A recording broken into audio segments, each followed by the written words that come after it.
Hello friends, welcome back to my channel that is Alka educational. आज हम class 8 का chapter 8 करेंगे जिसका नाम है सेल।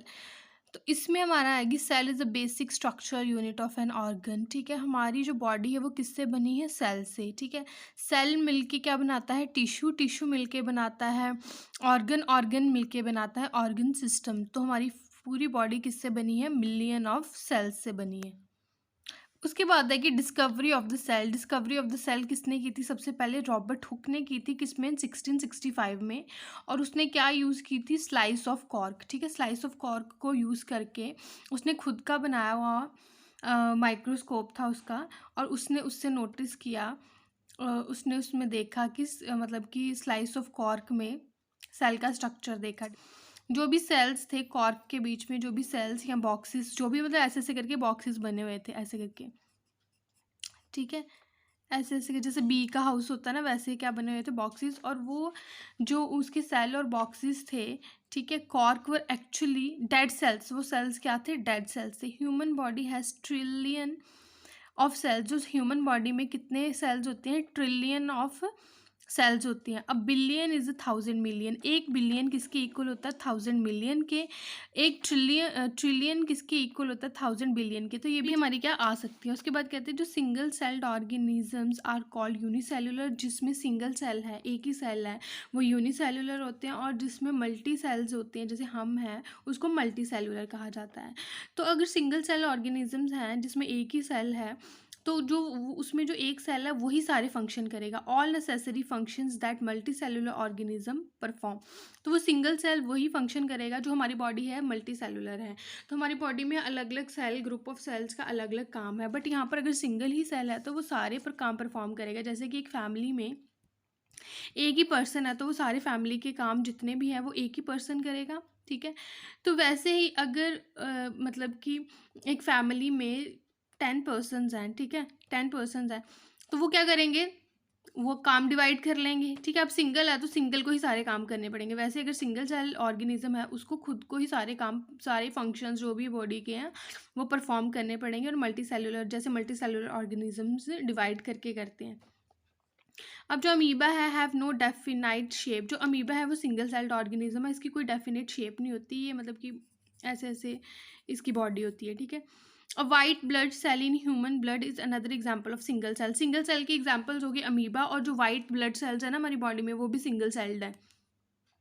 अब कहते हैं सेल आर स्फेरिकल, राउंड और इलांगेटेड। अब सेल के अलग अलग टाइप्स होते हैं। कुछ सेल्स होते हैं स्फेरिकल इन शेप होते हैं, कुछ राउंड होते हैं, कुछ इलांगेटेड इन शेप होते हैं। ठीक है, अब कहते हैं cell which are long and pointed at both ends they exhibit as spindle shape.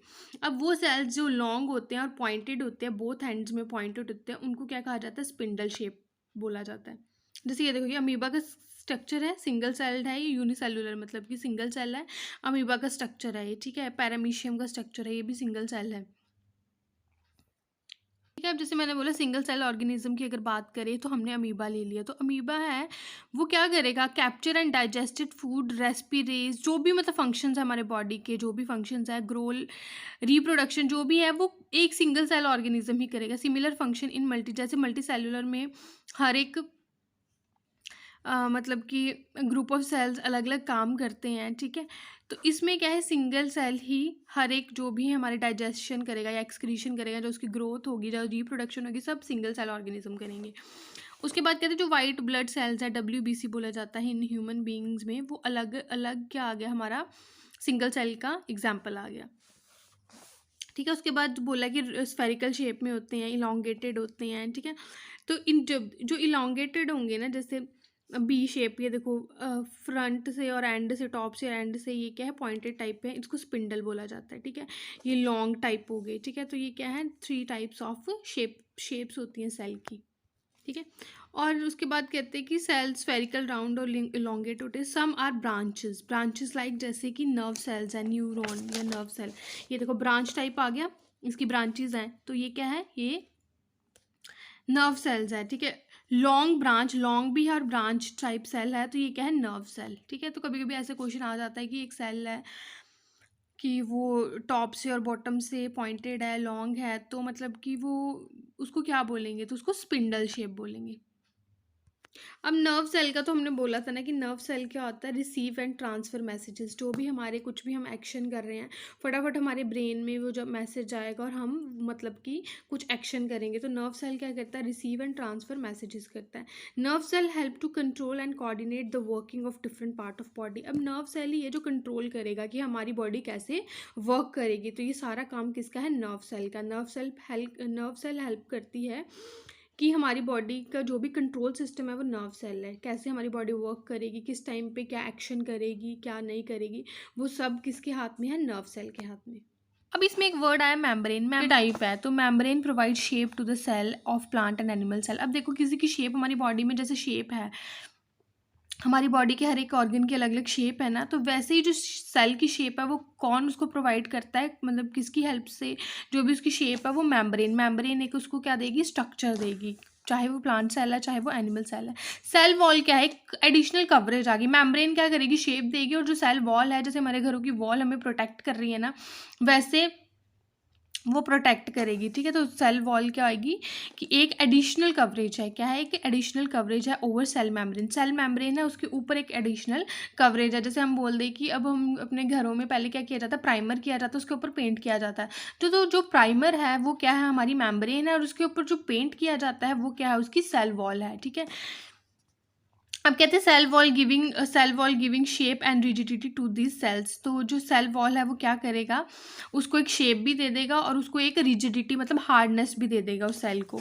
अब कहते हैं bacterial cell also have cell wall. जो बैक्टीरियल सेल्स होती है ना, उन बैक्टीरियल सेल्स है उनकी भी सेल वॉल होती है। सेल वॉल ना और अलग अलग टाइप में सेल वॉल होएगी। ठीक है, मतलब प्लांट सेल, एनिमल सेल्स में। ठीक है, जैसे हमारी प्लांट सेल्स है ना, उसमें जो सेल वॉल है वो प्रेजेंट है, बट एनिमल सेल्स में सेल वॉल प्रेजेंट नहीं है। तो ऐसे मतलब कि सेल वॉल का आ जाएगा कि प्लांट सेल में प्रेजेंट है, एनिमल में सेल वॉल नहीं होती। उसके बाद कहते हैं कि जो बैक्टीरियल सेल है उसकी भी सेल वॉल होती है। कहते size of cell in living organism may be as small as a million of meter, micrometer और माइक्रोन्स। मतलब बड़े छोटा साइज होता है। स्मॉलेस्ट जो सेल है उसका साइज क्या है, 0.1 टू 0.5 माइक्रोमीटर। ये क्वेश्चन आ सकता है। ठीक है, और जो लार्जेस्ट सेल है वो किसका, ऑस्ट्रिच का, जिसका साइज़ है 170 मिलीमीटर इंटू 130 मिलीमीटर। तो ये क्या है, सबसे लार्जेस्ट सेल कौन किसका होता है, ऑस्ट्रिच का होता है। तो ये इंपॉर्टेंट पॉइंट है कि लार्जेस्ट सेल किसका होता है, ऑस्ट्रिच का। उसकी डायमेंशंस ये हैं। अब कहते हैं टिश्यू क्या होता है, जैसे मैंने बोला सेल से बनते हैं टिश्यू, सेल के ग्रुप से टिश्यू, टिश्यू के ग्रुप से ऑर्गन, ऑर्गन के ग्रुप से ऑर्गन सिस्टम। वैसे ही tissue is a group of similar cells performing specific function. अब टिश्यू क्या है, ग्रुप ऑफ सिमिलर टाइप के सेल्स मिलके जो मतलब एक स्पेसिफिक फंक्शन परफॉर्म कर रहे हैं, उसको टिश्यू कहा जाता है। कहते हैं बेसिक कंपोनेंट्स ऑफ सेल।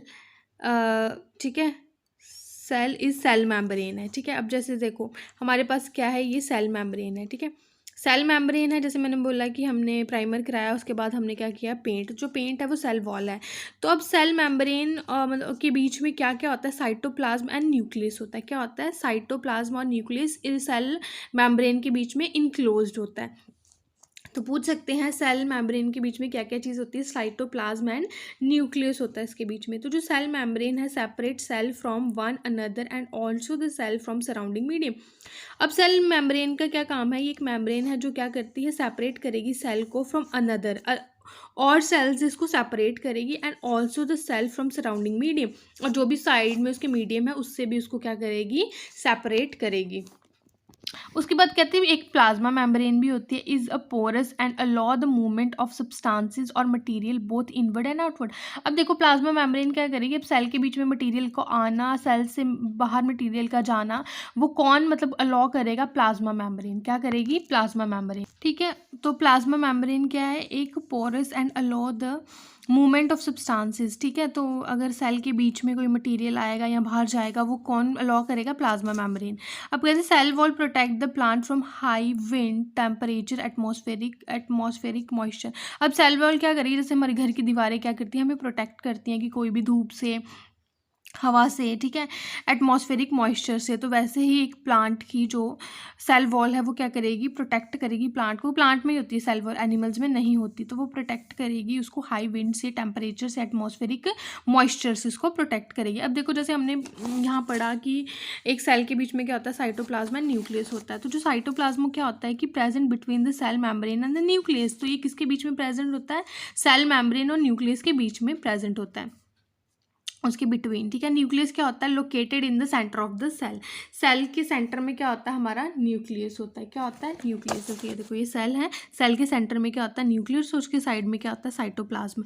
ये होगी सेल मेम्ब्रेन, ये ठीक है, ये सेल मेम्ब्रेन होगी, उसके बीच में होता है साइटोप्लाज्म, सेंटर में क्या होता है, न्यूक्लियस। अब न्यूक्लियस की भी एक मेम्ब्रेन होती है जिसको न्यूक्लियस मेम्ब्रेन बोला जाता है, ठीक है। अब न्यूक्लियस मेम्ब्रेन का क्या काम करता है, allow the movement of material between the cytoplasm and the nucleus. अब न्यूक्लियर मेम्ब्रेन अलाउ करेगी जो movement of material between the cytoplasm और न्यूक्लियस के बीच के जो मटेरियल को वो ट्रांसफर करने के लिए अलाउ करेगी, ठीक है। उसके बाद क्या होगी, साइटोप्लाज्म में क्या होता है, तो क्या होता है, the jelly like substance present between the cell membrane and the nucleus. Cell membrane और सेल मेम्ब्रेन, ठीक है, और न्यूक्लियस के बीच में जो जेली लाइक स्ट्रक्चर होता है उसको साइटोप्लाज्म कहा जाता है।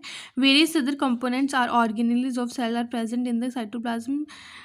These are mitochondrial Golgi bodies. अलग अलग चीज़ें भी होती है, माइटोकॉन्ड्रिया, गोल्गी बॉडीज़ होती है, राइबोसोम्स होते हैं, एक्सेट्रा, ठीक है। ये सब चीज़ हम अगली क्लास में पढ़ेंगे, इस क्लास में नहीं है कि साइटोप्लाज्म के साथ साथ ये चीज़ें भी होती हैं। अब न्यूक्लियस है, न्यूक्लियस क्या, it is an important component of a living cell, एक इंपॉर्टेंट कॉम्पोनेंट है। इट इज़ जनरली स्फेरिकल होता है and located at the centre of the cell. Nucleus क्या होता है, एक स्फेरिकल शेप का होता है और centre of the cell present होता है। It can be stained and seen easily with the help of the microscope. इसको with the help of microscope हम ईजिली देख सकते हैं। Nucleus is separated from the cytoplasm by the. अब nucleus को cytoplasm से कैसे अलग किया जाता है, न्यूक्लियर मेम्ब्रेन से, ठीक है। तो ये चीज़ है। अब देखो न्यूक्लियस के बीच में क्या आ जाता है, with the microscope higher magnification we can see similar spherical body in the nucleus. के बीच में भी हम कुछ स्फेरिकल बॉडी देखते हैं जिसको न्यूक्लियस कहा जाता है। In addition nucleus contain thread like structure. Nucleolus के अलावा न्यूक्लियस के बीच में थ्रेड लाइक स्ट्रक्चर होता है जिसको क्रोमोसोम्स कहा जाता है। क्या कहा जाता है, क्रोमोसोम्स, ठीक है। तो ये समझ आ गया आपको। तो इनका कहने का मतलब कि ये हमारा है न्यूक्लियस, ठीक है, क्या है, न्यूक्लियस, ठीक है। तो न्यूक्लियस के बाहर है हमारी सेल मेम्ब्रेन, इसके बीच में है हमारा साइटोप्लाज्म जो कि जेली लाइक स्ट्रक्चर, इसके साथ गोल्गी बॉडी, राइजोम्स सब कुछ होता है। तो ये जो न्यूक्लियस है ना, इसके बीच में क्या होगा हमारा, न्यूक्लियोलस होगा। क्या होगा हमारा इसमें, न्यूक्लियोलस होगा। न्यूक्लियोलस के होने के साथ साथ क्रोमोसोम्स भी है जो थ्रेड लाइक स्ट्रक्चर्स हैं, ठीक है। तो ये चीज़ें न्यूक्लियस के बीच में ये चीज़ें होती हैं, ठीक है। तो उसके बाद कहते हैं these carry genes and help in the inheritance of और transfer of character from the parent to the offspring. अब ये जो क्रोमोसोम्स है ये क्या करेंगे, कैरी करेंगे जीन्स। क्या करते हैं, कैरी, जैसे हम कह देते हैं कि हमारे कुछ फीचर्स हमारे इनहेरिटेंट मतलब हमारे पूर्वजों से मिलते हैं, तो ये क्रोमोसोम्स ही हैं जो क्या करेगा, अपने बीच में कैरी करेगा जीन्स, जो कि हेल्प करेगा कि जो हमारे फीचर्स हैं वो हमारे पेरेंट्स से या हमारे पूर्वजों से मैच करते हो। तो chromosomes can be seen only when the cell divides. Chromosome तभी दिखेगा सब जब सेल डिवाइड होगा। अब जो जीन्स होते हैं, जीन क्या होता है, gene is a unit inheritance in living organism. ये क्या है, मतलब जीन्स मतलब कि हमारे जो जीन्स हमारे पूर्वजों से आए हैं, तो वो जीन्स किस में आते हैं, क्रोमोसोम्स में आते हैं। किस में आते हैं, क्रोमोसोम्स में। उसके बाद ठीक है, जैसे हमने किया कि जो क्रोमोसोम है वो क्या कैरी करेंगे, जीन्स, ठीक है, क्या कैरी करेंगे, genes, and help in inheritance और transfer of characters from the parents to the offspring, ठीक है। तो जो भी हमारे करेक्टर्स हैं वो हमारे मतलब कि आगे ट्रांसफ़र कैसे होंगे हमारे पेरेंट्स के करेक्टर से हमें वो जीन्स की हेल्प से होंगे जो कि क्रोमोसोम कैरी करता है। तो क्रोमोसोम कब दिखेगा, जब सेल डिवाइड होगा। अब ये क्रोमोसोम है, सब कुछ क्या है, न्यूक्लियस के बीच में। तो न्यूक्लियस के बीच में तो मेन जो हेड है वो है न्यूक्लियस। तो न्यूक्लियस क्या है, has a role in inheritance. तो न्यूक्लियस का रोल किस में होता है, इनहेरिटेंस में होता है, और act as a control centre. मतलब न्यूक्लियस क्या है, एक सेल का कंट्रोल सेंटर है। कोई भी एक्टिविटीज़ जो होगी सेल की वो किस पे डिपेंड करेगी, न्यूक्लियस पे डिपेंड करेगी। अब उसके बाद कहते हैं हमारे क्या होता है, प्रोटोप्लाज्म होता है। क्या, protoplasm, living substance of cell. Cell का एक लिविंग सब्सटेंस है प्रोटोप्लाज्म, जिसके बीच बीच में हमारा क्या आएगा, साइटोप्लाज्म आएगा, ठीक है, साइटोप्लाज्म और न्यूक्लियस आएगा। ठीक है, प्रोटोप्लाज्म के बीच में ये चीज़ आता है, न्यूक्लियस एंड साइटोप्लाज्म। ठीक है, तो मतलब कहने का मतलब कि साइटोप्लाज्म और न्यूक्लियस, ठीक है, तो मतलब कहने का मतलब कि प्लाज्म का मीन है साइटोप्लाज्म प्लस न्यूक्लियस। ठीक है, तो उसको हम क्या कहते हैं, प्रोटोप्लाज्म, जो लिविंग सब्सटेंस ऑफ सेल है। तो लिविंग सब्सटेंस ऑफ सेल क्या है कि सेल जिस पे जिंदा है, तो वो क्या है, nucleus and cytoplasm. The nucleus of bacteria cell does not have nuclear membrane like multicellular organism. Nucleus of bacteria cell क्या है, सिंगल सेल। बैक्टीरिया सेल क्या है, सिंगल सेल।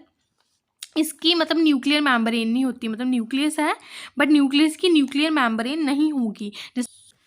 कहते हैं the sales having nuclear material, nuclear का जो भी material है, ठीक है, न्यूक्लियर में जो भी मटेरियल होता है, न्यूक्लियर मटेरियल मतलब, ठीक है, जो भी न्यूक्लियस के बीच में जो मटेरियल होता है वो है, बट विदाउट न्यूक्लियर मेम्ब्रेन, कोई मेम्ब्रेन नहीं है, उसको प्रोकैरियोटिक सेल कहा जाता है। ठीक है, तो organism with these kind of cells are called prokaryotes बोला जाता है। तो प्रोकैरियोट्स में हमारे क्या आ जाएंगे, प्रो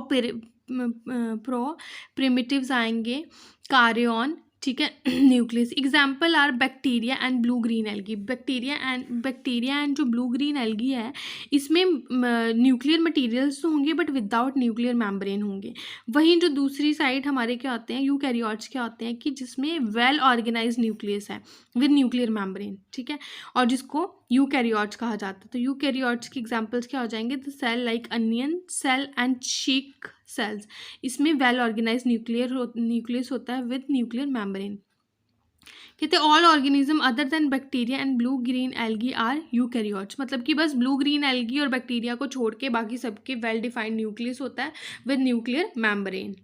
अब नेक्स्ट टर्म आ गई वॉक्यूल्स क्या होते हैं। तो वॉक्यूल्स क्या होती हैं, बीच में जो स्पेस होती हैं, ठीक है, जैसे ये देखो, ये जो बीच में ये जो स्पेस बची है, खाली स्पेस, तो कहते हैं कि लार्ज हमें जो स्पेस मिलेगी प्लांट सेल में, जो वॉक्यूल्स होते हैं ना, मतलब कि खाली स्पेस क्या होती है, बड़ी लार्ज होती है। देखो प्लांट सेल है, इसमें देखो कितनी खाली स्पेस है। वहीं एनिमल सेल में ये जो स्पेस है, मतलब वॉक्यूल्स बहुत छोटे हैं। ठीक है, उसके बाद जो हमारी नेक्स्ट टर्म आती है वो तो प्लास्टिड्स। तो प्लास्टिड्स क्या होते हैं, coloured bodies found in plant cell only. Plastids क्या होती है, जिसमें प्लास्टिड क्या होती है, जिसमें कलर्ड बॉडीज होती हैं। ये कलर्ड बॉडीज होती है जो कि प्लांट सेल में ही पाई जाती हैं। तो ये आ गया plastids. They are different colour, they are of different colour, some of them contain green pigment called chlorophyll. Green pigment होती है ना जो प्लांट्स में, उसको क्लोरोफिल कहा जाता है। Green colour plastids are called chloroplast बोला जाता है। They provide green colour to leaves. You may recall that chlorophyll in the chloroplast of leaves is essential for photosynthesis. कि जो क्लोरोप्लास्ट के बीच में जो क्लोरोफिल होती है वो एसेंशियल होती है फॉर द फोटोसिंथेसिस। जो भी प्लांट्स को कलर मिलते हैं ना, कोई थोड़े रेडिश कलर के होते हैं, कुछ भी, वो सब किसकी वजह से हैं, प्लास्टिड्स की वजह से। अब हम कुछ कंपैरिजन करेंगे। कंपैरिजन मतलब प्लांट सेल और इसमें क्या कंपैरिजन है। अब देखो सेल मेम्ब्रेन, दोनों में सेल मेम्ब्रेन होती है। सेल वॉल प्लांट में होगी, एनिमल में नहीं होगी। न्यूक्लियस, ठीक है, तो जो हमारा न्यूक्लियस है, बताओ अब जो न्यूक्लियस है वो दोनों में होता है कि नहीं होता। दोनों में होता न्यूक्लियस। देखो दोनों में न्यूक्लियस है। न्यूक्लियर मेम्ब्रेन दोनों में होती है। मैंने बताया ना, बैक्टीरिया और ब्लू ग्रीन एल्गी को छोड़ के बाकी सब में न्यूक्लियर मेम्ब्रेन होती है। साइटोप्लाज्म में दोनों में होता है। प्लास्टिड्स हमारे बस प्लांट्स में होते हैं और वॉक्यूल्स दोनों में होते हैं। ठीक है, तो इसके बाद कुछ हम इंपॉर्टेंट टर्म्स कर लेंगे। कहते हैं all organism are made of smaller parts called organ से बनी होती है हमारी जो ऑर्गेनिज्म है। ऑर्गन्स किससे बने होते हैं, made of still smaller part, जिसको सेल बोला जाता है। सबसे पहले रॉबर्ट हुक ने इन्वेंशन की थी सेल की। Cell exhibit a variety of shapes and sizes होते हैं। ठीक है, स्मॉल, लॉन्ग, स्मॉल साइज़ होता है। लार्ज साइज ऑस्ट्रिच का होता है। इसका साइज़ हमने बता दिया था कि क्या डायमेंशंस होती हैं। स्मॉलेस्ट की 0.12, ठीक है, इतना होता है। लार्जेस्ट के इतना, सबसे लार्जेस्ट ऑस्ट्रिच का होता है। उसके बाद कहते हैं कि some cells are big enough to see with the naked eyes से हम ऑस्ट्रिच का सेल देख सकते हैं, जैसे कि हैन का एग है, सॉरी, ठीक है। Some organisms are single celled होते हैं while contain large number of cells. कुछ मल्टी सेलुलर होते हैं। अब सेल हैज़ 3 मेन पार्ट्स होते हैं। द सेल मेम्ब्रेन होती है, साइटोप्लाज्म होता है, ठीक है, cytoplasm which contain smaller component called organelles होती हैं, और न्यूक्लियस होता है। Nucleus is separated from cytoplasm. Nucleus, ठीक है, ये न्यूक्लियस है, यस ये है सेल मेम्ब्रेन। इसके बीच में क्या था, साइटोप्लाज्म। तो न्यूक्लियस को साइटोप्लाज्म से अलग किया जाता है, वो कौन करता है, न्यूक्लियर मेम्ब्रेन करती है। Cell without well organise nucleus that is lacking nuclear membrane, जिसमें नहीं होती, प्रोकैरियोट्स बोलते हैं। जिसमें well defined nucleus with nuclear membrane होगा उसका, उसको यूकैरियोट, हाँ यूकैरियोट्स बोला जाएगा। Plant cell different from animal cell having additional layer of, ठीक है, प्लांट सेल्स में एक सेल मेम्ब्रेन होती है, सेल मेम्ब्रेन टर्म मतलब कि सेल वॉल होती है, और एनिमल सेल में सेल वॉल नहीं होती। कलर्ड बॉडीज जो होती है जिसको प्लास्टिड्स बोला जाता है, जैसे क्लोरोफिल है, वो एक ग्रीन पिगमेंट देता है प्लांट्स को। अब प्लांट सेल्स में क्या होते हैं, बिग सेंट्रल वॉक्यूल्स होंगे, और एनिमल सेल में स्मॉल होंगे। अब इसके कुछ ट्रू फॉल्स है। कहते हैं unicellular organism have one sailed body, yes true. Muscle cells are branched, yes. The basic living unit of organism is organ, no cell है। amoeba has irregular shape too, ठीक है, इसकी कुछ एक ऐसी ऐसी shape. Thank you so much friend for watching my video. Please मेरे इस चैनल को सब्सक्राइब करें, मेरी वीडियो को ज़्यादा से ज़्यादा लाइक करें, शेयर करें अपने फ्रेंड्स में, और मेरे इंस्टाग्राम और मेरे फेसबुक चैनल को लाइक एंड फॉलो ज़रूर करें। So thank you so much friends.